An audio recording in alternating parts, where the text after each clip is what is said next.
Tete a Tete hoje está no Templo da Velocidade. Nós viemos até Indianápolis, estamos dentro do motorhome da equipe Chip Ganassi para conversar com um dos maiores pilotos da história do automobilismo brasileiro, campeão da Fórmula Indy, vencedor das 500 milhas de Indianápolis e com mais de 300 provas nesta categoria. Estou falando do baiano Tony Kanaan.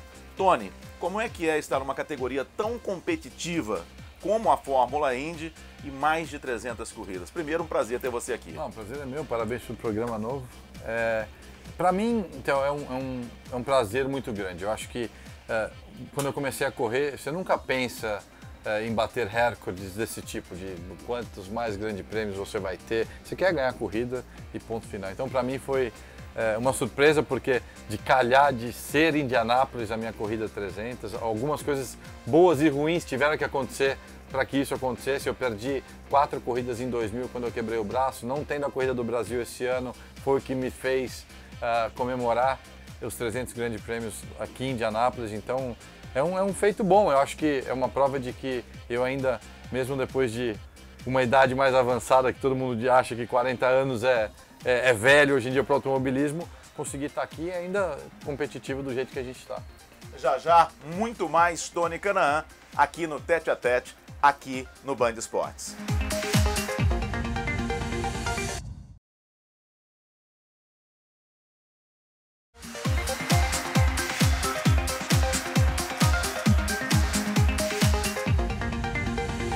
Estamos de volta aqui a Indianápolis, dentro do motorhome da equipe Chip Ganassi, e hoje o Tete a Tete está conversando com o Tony Kanaan.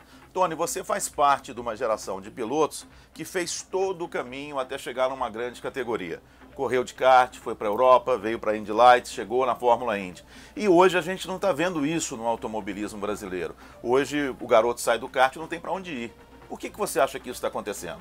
Eu acho que foi um processo muito longo que isso vem acontecendo. Primeiro, eu acho que o automobilismo sofreu uma perda muito grande depois da morte do Ayrton. Teve uma falta de interesse, ou, digamos, em relação aos pais dos pilotos, que ficaram super preocupados. Então, a gente teve uma safra menor de pilotos. Segundo, o automobilismo ficou muito caro no Brasil, principalmente no Brasil. Então, o que acontece? Hoje em dia, se um piloto que está no kart sabe que ele não vai ter o patrocínio ou o apoio do pai, porque nenhuma família, a não ser que você seja bilionário para poder te bancar até a Fórmula 1 ou a Fórmula Indy, a tendência é o quê? Correr de Stock Car. A Stock Car foi uma categoria que virou super popular nesses últimos anos, que antigamente era só para os pilotos mais velhos, e hoje em dia você vê os pilotos mais jovens também. Então a gente perdeu para o turismo, que é uma coisa positiva para o Brasil, porque a gente vê vários talentos. Mas não forma. Mas não forma mais. A gente não forma mais. Se você olhar hoje em dia, você vê o Massa ainda está na Fórmula 1, tem aí o Felipe Nasr e acabou. Aqui na Fórmula 1 a gente não tem nenhum brasileiro mais. Tivemos quantos? 10 na época. Você lembra? 12. Hoje em dia tem eu e o Hélio com 40 anos, que a gente ainda tem ninguém na Indy Lights e não tem perspectiva. A gente não tem. Realmente vai chegar uma hora, de uns anos, daqui uns 2, 3 anos, que vai chegar a hora que eu e o Hélio vamos mudar de profissão, digamos, não vamos estar correndo de Fórmula Indy, que eu acho que tem uma grande possibilidade do Brasil não ter ninguém. Já que você falou que vai chegar uma hora, de repente, da parada, você olhando para trás na sua carreira, você foi campeão da Fórmula Indy, campeão da Indy Lights, vencedor das 500 milhas de Indianápolis. Aqui nos Estados Unidos se fala muito que ganhar Indianápolis é mais importante do que um título da Fórmula Indy. Você viveu essas duas situações. É realmente mais importante? É mais prazeroso? Foram épocas diferentes, Théo. Eu ganhei o campeonato em 2004, fazem 12 anos que eu ganhei. E naquela época, Indianápolis sempre já era importante, mas para mim foi um título, que é um campeonato, são 16 corridas no ano, você tem que ter uma constância muito maior. E você teve muita porque completou todas as voltas daquele ano. Exatamente. Agora, do jeito que veio o meu título de Indianápolis, naquele ponto da minha carreira, na equipe que a gente estava, que era uma equipe pequena, não dá para dizer que não foi o maior título da minha carreira, por uma série de motivos. Por todas as dificuldades que eu passei quando saí da Andretti, que o patrocinador deixou a gente, para ter ido para a KV, que era uma equipe que ninguém acreditava, e por estar no meu último ano de contrato as pessoas já falando, aí, mas ele já está mais velho, já não ganha mais tanta corrida, e a gente vai lá e ganha, e isso me trouxe para a maior equipe da Fórmula Indy e que me comprou aí, digamos, comprar num bom sentido, mais uns 3 ou 4 anos de carreira dentro da Fórmula Indy. Você disse com relação à idade, eu vou emendar com relação a filhos. Você hoje tem 2 filhos, está no seu segundo casamento, 40 anos de idade. O piloto nessa situação perde velocidade e ganha em outra coisa dentro da pista? Não, eu acho que é muito pelo contrário, você aprende a dividir mais as coisas. Hoje em dia, eu sou um piloto mais experiente, continuo tão rápido quanto, eu te falo que em nenhum momento me passa pela cabeça o risco que eu estou correndo e não vou poder ter tempo para passar com os meus filhos, porque eu acho que se isso passar na minha cabeça, eu só posso falar por mim, aí eu acho que realmente vai ser a gota d'água para eu falar, eu acho que está na hora de parar. Você não tem medo nunca? Nunca. Medo não. Nunca? Nunca. Se você cometer um erro numa curva, cometi, vou bater. Não, bater, sabe? bateu. Mas o medo não passa pela sua cabeça em momento algum? Nenhum. Se o carro não está bem acertado? Não, você fica apreensivo. Agora, medo, não.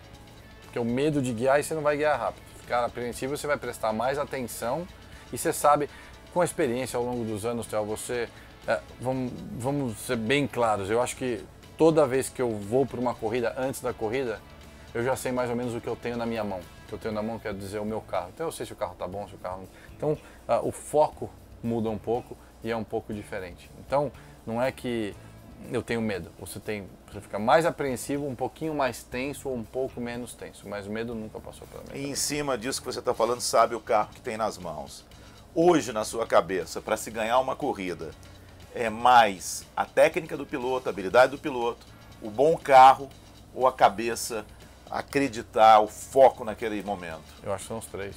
São os três. E algum sobressai a outro? A experiência e o foco bem mais que o carro hoje em dia, porque os carros são muito parecidos.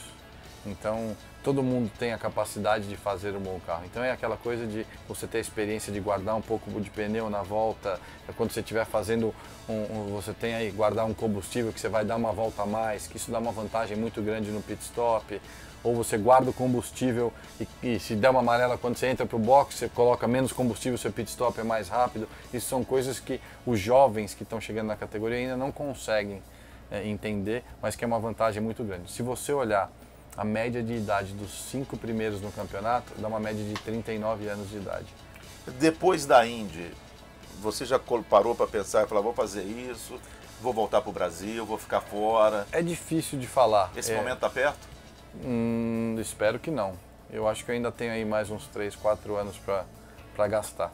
Mas, como todo mundo sabe, no automobilismo hoje em dia, isso não é uma escolha só minha, porque eu dependo de uma equipe me contratar ou de patrocinadores para me trazer. Infelizmente, isso é uma realidade no automobilismo mundial. A gente vê aí pilotos pagantes. Então, o risco que eu sempre corro é num ano de contrato chegar alguém com dinheiro e pagar e a equipe, por ter que sobreviver, me tirar fora. Então, não, espero não. Mesmo você estando numa das maiores equipes da Fórmula Indy. Porque hoje a gente tem 5 carros na equipe. A Target diminuiu de 2 carros para 1. Quer dizer, a gente tem um carro pago, que é o do Dixon, e o resto a gente está aí fazendo uma... entre os meus patrocinadores, entre os patrocinadores da equipe, fazendo uma vaquinha, digamos assim, para poder... Então, até as equipes grandes, a não ser a Penske, que tem um budget infinito, um orçamento infinito, os outros estão todos sofrendo com isso. Você vê mesmo a equipe Andretti também tem pilotos pagantes. Então, espero que não. Não cheguei a pensar, eu acho que existe, falar aposentar não é uma coisa que vai acontecer comigo, porque eu quero continuar correndo, eu acho que a gente tem vários exemplos aí, não só no Brasil, mas como aqui, tem várias outras categorias como a Stock Car no Brasil, tem Fórmula Truck no Brasil, que é uma coisa que me interessa, o Felipe já foi um grande amigo meu, nunca guiei um caminhão, mas eu sei que é uma categoria que é super interessante. Falando de Estados Unidos, tem a Grand Am, que foi quando eu ganhei as 24 horas de Daytona já esse ano, que o Chip Ganassi tem um carro lá, que provavelmente vai acabar fazendo 2 carros, então aposentar do automobilismo eu acho que não vai acontecer. Existem algumas propostas de fazer televisão aqui, não vou tomar o lugar do Felipe lá no Brasil, né? Já podemos ter uma dupla. Podemos ter uma dupla. Fica mais fácil para mim. Mas eu ainda não parei realmente para pensar, porque eu acho que o foco, Theo, por enquanto é terminar a minha carreira bem na Indy. Eu quero ter a chance de eu gostaria muito de falar assim, esse é o meu último ano porque eu escolhi ser o meu último ano. A gente vai continuar daqui a pouquinho falando de automobilismo, mas eu queria saber se você gosta de música, que tipo de música você gosta? Eu sou um cara, Theo, que eu só escuto música sertaneja. É mesmo, né? O que você está ouvindo mais agora? Eu vou escutar Jorge Mateus. Tô apaixonado, coração. E essa vez tudo é real, nada de fantasia. Saiba que eu...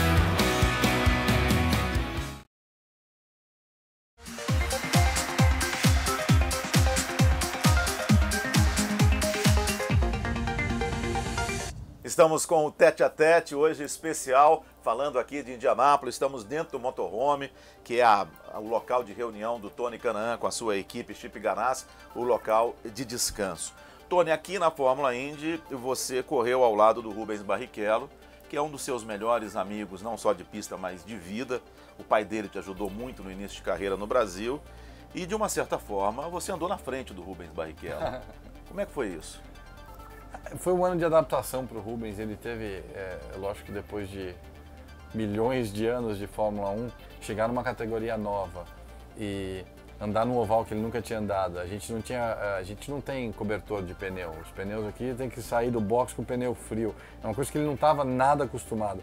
Então, ele realmente deu uma penadinha no começo, mas para o final do ano ele já estava bem perto. Eu acho que o Rubens, eu tenho um respeito muito grande por ele. Eu até é difícil falar, você deu pau nele, porque isso não é nem uma competição que eu tenho com ele de vida. Eu acho que é um cara que, para mim, da nossa geração, foi e ainda é um dos melhores pilotos que eu já vi guiar. Se ele tivesse tido uma segunda chance, um segundo ano de Fórmula Indy, eu acho que aí vocês iam ver como foi na Stock Car, o que aconteceu com ele. Ele é um cara super técnico, extremamente meticuloso, e a hora que ele pegou a mão, acabou o campeonato. Mas foi um ano interessante, Theo. Foi um ano que, pela amizade que a gente tinha, a gente teve que sentar no começo do ano e falar, ó, o que for... Amigos. Não, mas não, muito pelo contrário. Equipe à parte. O que acontecer, a gente não pode deixar estragar o que a gente tem, porque a nossa amizade, a nossa história de vida é muito maior do que qualquer corrida. E eu acho que quando isso ficou claro entre eu e ele, e a gente falou, ó, eu vou, quando vier, vem pra bater. Você falou que o Rubens foi um dos melhores pilotos que você já viu guiar.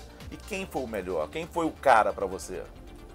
Para mim, o Senna, o Ayrton sempre foi. Você chegou a ter contato com ele, não? Eu corri de kart com ele na fazenda dele, lá ganhei a corrida em Tatuí, quando o Senna inaugurou o kart na fazenda da família, teve uma corrida, o Senna participou, tá certo que ele largou. Eu também larguei em último. Ele largou atrás e você ganhou. Eu larguei em último, eu e ele. E você ganhou a corrida.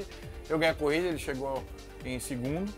E, na verdade, foi a partir daí, isso foi em 91, e foi a partir daí que eu conheci ele. E quando eu cheguei na Europa, em 93, eu tive um contato, não foi meu amigo, mas era um cara que sempre estava interessado em saber como é que estava indo a minha carreira, se eu precisasse de alguma coisa, a não ser dinheiro, ele me ajudaria com uma palavra aqui, até conversou com o dono da minha equipe, então eu tive um contato pequeno.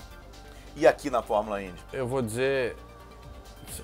Posso escolher duas pessoas? Pode. Eu acho que por ser brasileiro, o Emerson, que foi o cara que abriu o caminho para os brasileiros aqui na Fórmula Indy. Então não posso deixar de mencionar ele. E o Mário Andretti, que para mim foi um piloto super completo, um cara que ganhou Fórmula 1, Fórmula Indy que nem o Emerson. Então foram poucos que tiveram essa oportunidade. Era um cara que eu sempre admirei bastante. Uma das maiores rivalidades da Fórmula Indy e da Fórmula Indy moderna é você e o Hélio Castro Neves, né? Uma rivalidade que vem desde as categorias de base, uma rivalidade muito forte na Indy Lights. Você disputou um título com o Hélio em Fontana e ganhou na última volta, né? Narrado por você. Narrado por mim, exatamente. Você deu o título para ele. E eu lembro disso, como eu também dei. Aliás, a gente vai colocar agora, como eu também. A minha maior gafe foi a primeira vitória do Tony em Michigan. E você vai ver por que é a maior gafe agora. Vai contornando a curva número 3. Vai ganhar a reta dos boxes pela última vez. Não! Perde! Passa Tony! Não! Perde mais Tony!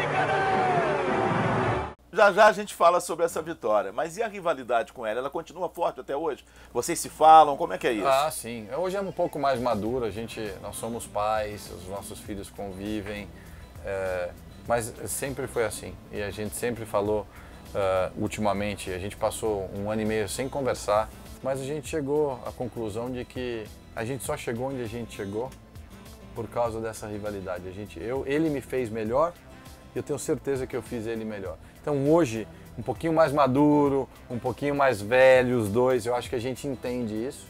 Não perdemos a rivalidade, mas a gente entende exatamente o que é e a gente entende que dentro da pista é uma coisa e hoje fora da pista é completamente outra. Não tem um gosto diferente vencer o Hélio dentro da pista? De repente vocês estão na última volta, não, hoje em dia não e ele mais, está na frente, você tá... Mas já chegou a ter isso? Ah, sempre teve, eu acho. Se eu chegasse em 10º e você em 10º, para mim, quer saber, cheguei na frente dele. Porque a gente sempre foi referência um para o outro. Então, a rivalidade sempre foi muito grande. Agora, você chega num ponto hoje, você vê o Hélio, o sucesso que ele teve, que ele ainda tem. O cara tá lá, acelera até 3 em Indianápolis. Aí você vê, eu ganhei o campeonato, acabei ganhando em Indianápolis. A gente tem tudo. Eu me lembro da época de inocente, de moleque, que a gente passava carnavais juntos e ano novo juntos com os nossos pais. A gente falava, ó, se um dia um dos dois chegarem na Fórmula Indy, na Fórmula 1, não esquece, se o outro não chegar, de ajudar o outro. E pô, hoje em dia onde a gente está? Os dois têm 300 grandes prêmios. A gente está aqui há mais tempo que todo mundo hoje, dessa safra antiga, digamos, dos últimos 10 anos. Então, quer dizer, não dá para falar que um teve mais sucesso que o outro. O piloto, depois da primeira vitória, ele fica melhor? Eu acho que é relativo. Você tem a pressão da primeira vitória, aí quando você ganha, você tem a pressão de ganhar de novo. Então, eu acho que, para mim, naquela época, eu era muito jovem ainda. Eu ganhei uma corrida que... Você lembra que essa corrida era que substituiu Indianápolis? Exatamente. Era a US 500. Para a US 500 para a Champ Car. Exatamente. Então, dizer, uma corrida que dava $1 milhão de prêmio. Quer dizer, era a Indianápolis da Fórmula Indy antiga. Então, que não era nada, né? Era só ilusão nossa, mas... Então, isso criou uma pressão muito grande em mim. Muito pelo contrário. Eu achei que depois que eu ganhei essa primeira corrida, eu estava... Agora tá beleza. Isso adicionou uma pressão para o resto do ano, que depois a gente não ganhou mais nenhuma corrida até o final do ano, muito grande. Você falou, ganhou $1 milhão. É bacana a gente conversar com quem está nos vendo aqui no Tete a Tete, aqui no Band Esportes, que na verdade você não recebe $1 milhão. Não, tem imposto, primeiro é o seguinte, tem equipe. Vamos fazer a conta, eu vou fazer a conta certíssima para vocês. Tem 40% de imposto, então já são 600 mil. Desses 600 mil, você tem 30% do prize money. Que é então você tem 30% de 600 mil. Então faz as contas. Na verdade são 180 mil. 160, 120, 180 mil. Que é dinheiro, mas não é $1 milhão. Não é $1 milhão. Tony, você está numa grande equipe, uma das maiores equipes da categoria. Eu diria que hoje Penske e Chip Ganassi são as mais tradicionais, tem a Andretti também. No futebol seria a mesma coisa que Flamengo, que Palmeiras, que Corinthians, que Grêmio. Na sua posição, só o título interessa, né? É uma pressão maior? Não, a pressão sempre existe, tal, e ainda mais quando você se coloca num nível que a gente chegou de ganhar campeonato e ganhar as 500 milhas, as pessoas só esperam o melhor. Aqui na equipe é o seguinte, o papo é, a gente tem duas metas durante o ano. Quais são? Ganhar o campeonato em Indianápolis. E não se fala mais nisso. É isso e acabou. Então, é uma pressão muito grande, mas eu acho que, pela nossa experiência, eu e o Dixon, a gente consegue lidar com isso muito melhor do que você vê aí o Sage, que é o meu companheiro de equipe, que tem 20 anos de idade. É um piloto extremamente talentoso, mas ele está penando um pouco porque a pressão é muito grande. Aqui não tem essa de falar, você está aqui para aprender, aqui você está aqui para ganhar. Deixa eu voltar para o lado de pressão. Nós temos uma profissão de uma certa forma um pouco parecida. A cada evento você tem que alcançar resultados de audiência, você tem que ganhar posições e a gente tem que se divertir durante o trabalho para que o trabalho seja bacana. O Felipe Giafone, outro dia a gente conversando sobre isso, ele disse o seguinte, que se ele pudesse voltar na época de piloto aqui na Fórmula Indy, ele seria diferente. Porque mesmo quando ele ganhou a corrida, ele ainda se cobrava. Ele não curtia aquele momento, ele não se divertia. Você se diverte andando? Muito. Eu vou te falar que eu pensava exatamente da mesma forma que o Felipe. Eu acho que o Felipe, na minha opinião, foi deixado pela Fórmula Indy, porque não foi a opção dele, muito cedo, que para mim era um talento que devia ter tido mais chances. Então eu tive a oportunidade de chegar a essa conclusão e mudar esse meu ponto de vista. E eu te digo que, por coincidência ou não, foi 2013, antes das 500 milhas de Indianápolis, o meu contrato estava para vencer aquele ano. Então, a incerteza de eu voltar aqui para correr em 2014 era muito grande. Eu falei, eu cheguei à conclusão de que poderia ser a minha última 500 milhas. E que até então, os primeiros 12 anos que eu corri, a única coisa que eu fiz foi colocar a pressão e as pessoas iam me perguntar, e aí, é dessa vez que você vai ganhar? Você sempre chegou tão perto? E eu não conseguia curtir nada das coisas que acontecem em Indianápolis, porque tem coisas muito legais que as pessoas não veem, que é os patrocinadores que a gente traz, que são pessoas que ajudam a gente na transmissão, tem jantares, eu não conseguia pensar em nada. Você está lá, mas você não está lá. O parade, que é o desfile dos pilotos, que você pode levar seu filho, sua mulher para curtir com os fãs, não conseguia curtir, mas não curtia nada. Em 2013 eu falei, quer saber? Eu vou curtir tudo porque eu não sei se eu vou voltar aqui. E a hora que eu tirei essa pressão de cima de mim, coincidência ou não, fui lá e ganhei a corrida. Então, desde 2013, de Indianápolis, 2013. Então, isso quer dizer, nos últimos 2 anos, eu sou uma pessoa extremamente diferente dentro e fora da pista. Oh, an enormous crash. Oh my God. Você conviveu com a morte de companheiros, mais companheiros, amigos de uma forma muito dura. Vamos só duas. O Greg Moore, que era um amigo seu, e o Dan Eldon. Meus 2 melhores amigos. Isso aí, o Dan Eldon, eu até ia colocar aqui, antes do Dan Eldon morrer, eu acho que seus melhores amigos é o Dan Eldon e o Dario Franchitti, né? E o Greg era muito próximo. Era eu, o Dario, o Dan era muito jovem ainda e depois veio o Dan. Então, quer dizer, na verdade, eu e o Dario fomos 2 que sobraram, digamos assim, e nós perdemos nossos 2 melhores amigos. Como é que é isso? É muito difícil, Theo. No Greg, a batida do Greg, você sabia durante a corrida que ele de repente tinha morrido? A gente sabia e não sabia, porque na verdade ninguém disse nada no rádio, mas eu me lembro que no meio da corrida a bandeira dos Estados Unidos que eles tinham lá em Fontana, ela desceu a meio mastro. E isso é uma indicação de que alguma coisa realmente séria tinha acontecido. O Dan Eldon, a corrida foi paralisada e vocês souberam no momento... O Dan a gente soube meia hora depois. Como é que é esse momento? O que você pensa no dia seguinte, no velório? Então, você pensa em um monte de coisas. Você pensa se vale a pena, você pensa se você realmente quer continuar fazendo isso. E aí você pensa e você lembra das conversas que eu sempre tive com o Dan e com o Greg. E a gente é piloto, a gente sabe dos riscos. Eu te garanto que se você entrevistar qualquer piloto do grid de largada e você perguntar, se você pudesse escolher, que você tem que ir, como é que você quer ir? Eu te garanto que 100% ia falar... Na pista. Na pista.